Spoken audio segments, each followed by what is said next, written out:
Hello, travel world, and welcome to another episode of Experience Travel with Katie and Allie. My name is Katie Lilly, and I am the owner of the Travel Marketplace. And I'm Allie Schultz, expert travel consultant with the Travel Marketplace. Today we're going to talk to Storyland and Seas, Mark Story. Hi, Mark. Hey, Kate and Allie, how are you guys doing? Good, how are you? I'm doing really well here in Denver, Colorado. It's a beautiful day today. We've had 3 or 4 days of 80-degree weather and sunshine, so I'm very happy that maybe summer is coming. That is definitely good to hear. Can you just introduce yourself a little bit to everybody and maybe just tell them how you started your company, Storyland and Sea, and a little bit about it? Absolutely. So I am Mark Story. I am the founder of Story, Land, and Sea. And, I started the company probably, how many years? Several years ago. Probably around 2003 is when we really started kind of becoming more of a small group tour operator. We had done a sampling of other things. We were known at that time as Queenslander Worldwide Tours, which is very Australian sounding. But Storyland and Sea is an American company. We're based in Denver, Colorado. We have about 25 people in our company, 10 of which are headquarters staffed here in Denver. And then about 15 what we call tour captains. They're professional tour managers. They're all American citizens. And so that's kind of unique for our company in that we send North American tour captains with our predominantly North American customers. We call them guests. And so that has been a really good formula for us to be able to have an American who knows what's going on in a foreign country with a foreign language and that kind of thing, but also has the ability to kind of relate, to the local tour, professional tour guides, or to the culture and the food, that kind of thing. So Storyland and Sea, we're a true small group tour operator, no more than 16 travelers on our tours. And we have gone through, a lot of different things. Right now we have the curse of going through the pandemic, and it's been challenging, of course. But what I've really found, if I can just expand really quickly on this, our guests have been just totally supportive. Yes, we've had a lot of cancellations and changes, and we've been encouraging them to change rather than cancel. And so, but the bottom line is they've been so encouraging. They say even if they have been canceling, they're telling us they're going to book again with Story, in the future. So we're thankful for that. We're thankful that we're able to have our staff, the core of our staff here, still working in Denver with Story. So that's a quick history of the company. That's great. And what are some of the destinations that you offer tours in? Yeah, absolutely. Good question. As I mentioned that early on, we were called Queenslander. I fell in love with Australia really in college. And as soon as I got out of college, I was going to be the next Tom Brokaw with NBC Nightly News. Which, if you've never heard of NBC Nightly News, this was my objective in college. And so I went to Australia, fell in love with the Australian people during a summer internship mission thing, actually. Came back, changed my major, changed everything, and began to have visions of taking people on wonderful adventures throughout the world. And so suddenly this new career path was born for me. And then I graduated and the company launched. With all that said, I've forgotten your question. I started to oh yes, destinations. Australia, New Zealand really led the company for a long time at the beginning. But it's very expensive to go to Australia and New Zealand, and so we have a lot of there's a lot of peer companies who do that very well. We do it very well also, but really Italy at some point several years ago, kind of the seed was planted. And we just grew from there. And so Italy really drives the company these days. We are very much, we try to claim Italian heritage if at all possible, even if we make it up in our minds and our hearts. But Italy drives the company, but we literally go all over. I just canceled a African safari, a luxury, under canvas safari that we do. We're planning to do that in July, but obviously it's not working out this year, but next year. We've had probably 2 or 3 seasons with that. We also do Austria, Switzerland, the UK. We have a great Story of Ireland and Scotland tour. We do South America, Central America. So we're a small company, a boutique, as they say, but we really have a lot of good offerings in our portfolio. Everywhere we go, we do it our small group style. So that means no more than 16 travelers. Um, Actually, with our villa, we have this beautiful Tuscan villa that I wish we were there right now talking around the pool. But Me we have this too. beautiful Me Tuscan too. villa, and we limited to only 10 guests on that particular adventure. And so we really do go all over to different places. We do some, we're land and sea, and so we do have some small ship cruising that we do on special projects as well. Can we tell some of the viewers maybe some of the things that makes your company special and different compared to some of the other tour companies? Absolutely.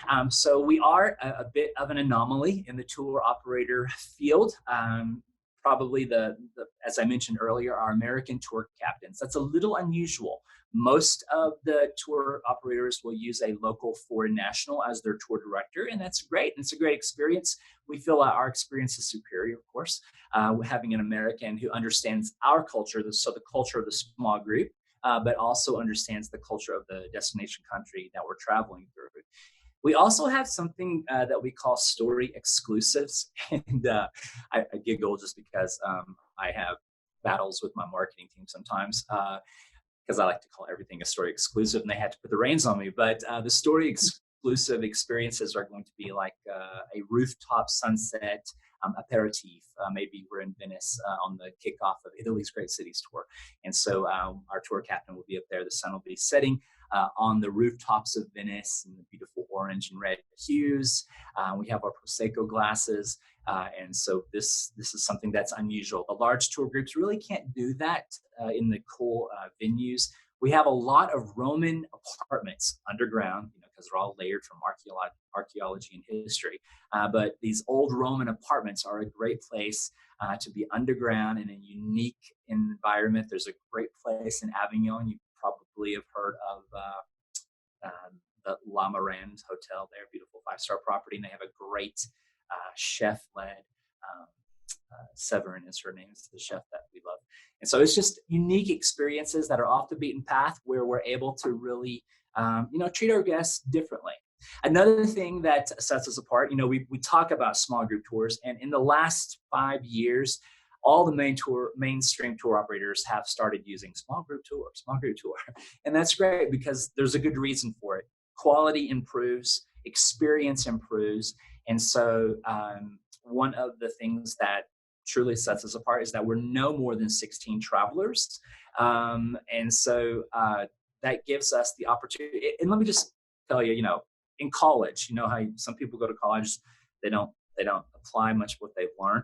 I was a communications major, and I was in small group communication theory class in college. And I was thinking to myself, okay, maybe we'll use this. Maybe I'll use this. And then, of course, I do. So, communication really, a small group communication starts to suffer and die after about 16 people. And so that's where that came from. We were thinking, well, we want to have it small enough so that people can really still get to know their fellow travelers, but also have the freedom to move around our vehicles. And so answering your question, what sets us apart, that small group mentality, our level of experience and quality, what we do, that's a big one. On our tours themselves, we are different from the mainstream in that we don't upsell to our guests when they're on a tour. That's just not our culture. And it's a great revenue stream, I understand, for some tour managers with other tour operators. But for us, we don't want to be, if I was the guest and I was going on a tour, I wouldn't want to be hammered every afternoon. Like, yeah, for just 80 euros, we'll take you over here to this wonderful experience. Yeah.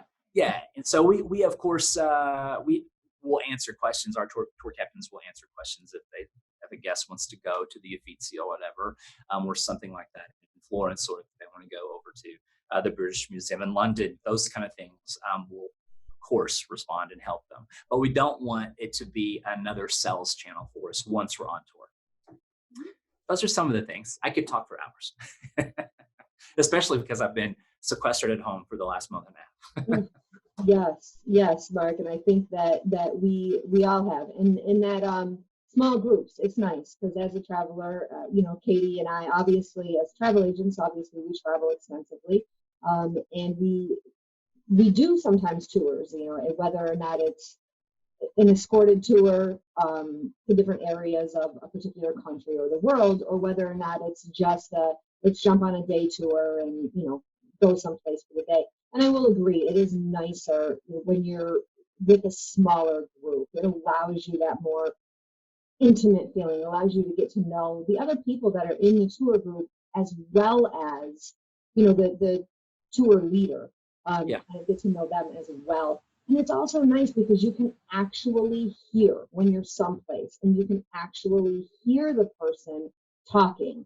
I remember I did one in Rome of the Sistine Chapel, and it was so nice because there was only 6 or 7 of us, and it was able to really hear the tour leader and get close to the tour leader, and I didn't miss out on anything, where a lot of other ones you miss out. So I think that's a really important thing as far as your company goes, and nice for everybody, every one of your guests that goes.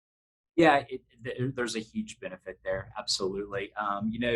Skip the line. You hear this a lot on every website and every channel, but it's true. You want to have that skip line experience. And once you get inside, we'll still provide the audio earbuds, even in our small groups, because sometimes you will be in these different chapels or museums and those venues where still 16 people, that's several people. And so you're usually 10 to 15, 20 feet from our guide. And so we want them to be able to have that freedom to kind of look around and not be just like right on the guide all the time. And so we do use those tools when it's necessary and helpful. We use them. Also didn't mention that, on story tours, we strive to not be on vehicles, if at all possible. Of course, when we go from city to city, take Italy's Great Cities Tour, which is kind of our, I don't want to say this negatively, but it's our entry drug. But our entry tours, Italy's Great Cities Tour, people fall in love with our way of travel. We go from Venice to Florence on the fast train, either the Eurostar or the Italia train. No, I can't remember the new private train. But that's about 2 hours and 10 minutes on the Eurostar. We have our magic portage, what we call magic portage. That basically means you leave your suitcases at the previous hotel and they're transported magically to your next hotel. So that's a good thing to have. So you don't have to worry about your bags. You don't have to worry about your tickets on trains, be it Italy or wherever we're traveling, whenever that happens. And then on Italy's Great Cities, for example, when we leave Florence, we're going into the Tuscan countryside, which for our Great Cities tour, a lot of the tour companies don't necessarily go into the countryside, but we want to have kind of a nice balance. And so we do go into Tuscany on our vehicle. I like to refer to it as the chariot, just because I don't want to say it's a bus. And it's not a bus. It's usually a 22 to 24-seater micro coach is how we describe it. So there's extra seats, extra space, large windows, comfortable, onboard beverages, that kind of thing. And so just wanted to kind of mention a couple more things, how our culture is. We try not to be on vehicles at all. Our hotels throughout our network, where it makes sense, are in the hearts of the cities and towns. Tour operators can say we're centrally located hotels, but if you're in Rome, you know that centrally located can mean a lot of things. And so you have to really kind of do a study, and our guests do kind of do a comparison, say, well, your hotel, okay, yeah, okay.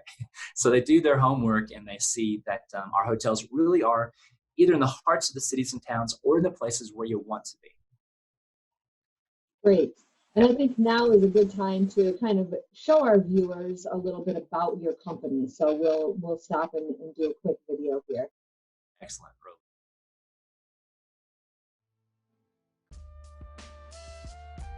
Storyland & Sea is a small group tour company originally inspired by my travels to Australia during college. My name is Mark Story.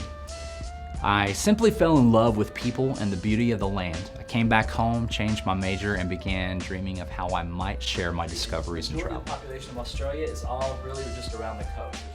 It wasn't too long before I realized that the big traditional tour was not for me. We built Story as a true small group tour featuring up to 16 travelers to incredible destinations with unique experiences built in. I wanted to be able to leave the herd behind, really cater to my guests, and make their trip the most memorable and impressive travel experience they've ever had. Say officially, welcome to the top of Santorini. Of course, it all boils down to inspiration. What really inspires me? Well, that answer ultimately is satisfaction in the hearts of my guests. There's nothing like working with a great team like I have, and then seeing the fruit of your labor manifest in the form of satisfied customers. Let Story do it. We're quite happy with it. The quality of service, the quality of guides, the quality of the vacation we're instantly a return customer. Oh yeah, we're not doing any other tour other than Story. Italy leads our company with over 150 trips each year. We have a robust, personalized journeys team that keeps very busy as well. I'm excited about the introduction of our luxury safaris featuring all the romance of the original 1920s safari with Stories, Tanzania, and the Serengeti. My team can't wait to unwrap the world for you. Well, Mark, those all look absolutely amazing. Just like everybody watching these, and I'm sure yourself and Katie as well, everybody is just itching to travel. I know we were, scheduled to go to Europe, and that got canceled, and it's awful. So especially seeing these, we can't wait to get back and start Absolutely. going. Absolutely. We were disappointed, of course, that you guys were not able to go on our tour to really get to know us yet. But having the opportunity to just kind of talk really in an unhurried environment like this is nice to be able to kind of just have a real conversation. And so I am looking forward. I really honestly believe that, yes, the pandemic has been a challenge and is a challenge and will continue to be a challenge for travel. However, with the eventual arrival of vaccines, but also good treatments so that we're able to respond quickly to those kind of things, this is laying a good foundation for a recovery. And I really think that your clients who become our guests, we're going to be able to, have a good foundation for travel. Healthy, smart. We've made some internal decisions for travels for the tours this fall, starting in September and October for us. That we're going to be implementing some different things from masks and that kind of thing, and placement strategies and temperature taking and all this kind of stuff, just to try to make it smart travel.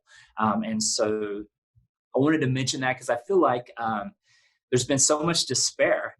But at the end of this tunnel, there is a beautiful light, and some of that light will be coming from the Tuscan sun, some of it will be coming from the African plains, some from the land down under. And so I really feel like, there will be a light at the end of the tunnel. I'd like to give some hope to some people out there, And that's key. And I think that we all need that, a little bit of hope, and like what you said, the light at the end of the tunnel. So that's good. Yeah. One thing that I wanted to mention real quick, Mark, is I noticed that you have some new offerings, some private labels, I believe. Yes. Which I thought might be important to touch on, because if I'm understanding and read it correctly, you're going to be offering more private tours. Yeah, so we have a variety of offerings. Our branded tours, what we call our branded tours, that's the small group up to 16 guests maximum. However, we've launched really about 2 years ago, we've just rebranded it, what we call our personalized journeys. These are our private label tours. And so if you have a family of 40 or 14 or just the two of you, we can do really a personalized journey to fit your budget, to fit your level of experience, what you want to do. Do you want it super active? Do you want it more restful, or a combination thereof? And so with our personalized journeys, the private label is a great way to be able to have our trip planners design something exactly to your client's taste. It's really good. It's become so popular, even before this pandemic thing. And so it's a great viable thing. I can see why. You're traveling with somebody, honeymooners, being able to have some of those experiences, but maybe not be in a group setting, and everything with the way travel is changing. Some people might prefer to have a private group tour as opposed to even being in a small group tour. Exactly. Why we get back to a little bit of normal. Yeah, exactly. Totally agree. The private personalized journey is a great option for folks. Is there anything else before we go today that you'd like to tell our viewers? Just that we launched about a year ago a hashtag Start Your Story, and so we're here to work with our partner travel advisors and take their clients and make them guess a story and entertain them. And so we're just here for you, and we're ready to travel and get people back into different destinations and have wonderful experiences to make it a great story. So. That's it. I just want to say thanks for allowing me to talk with you guys today. I really appreciate it. Absolutely. And thank you so much, Mark, for being with us today. And thank you, everyone, for experiencing travel with the Travel Marketplace and Storyland and Sea. If you have any questions on Storyland and Sea, feel free to reach out to us at the Travel Marketplace. Until next time, stay safe, stay healthy, and keep dreaming about your next travel experience.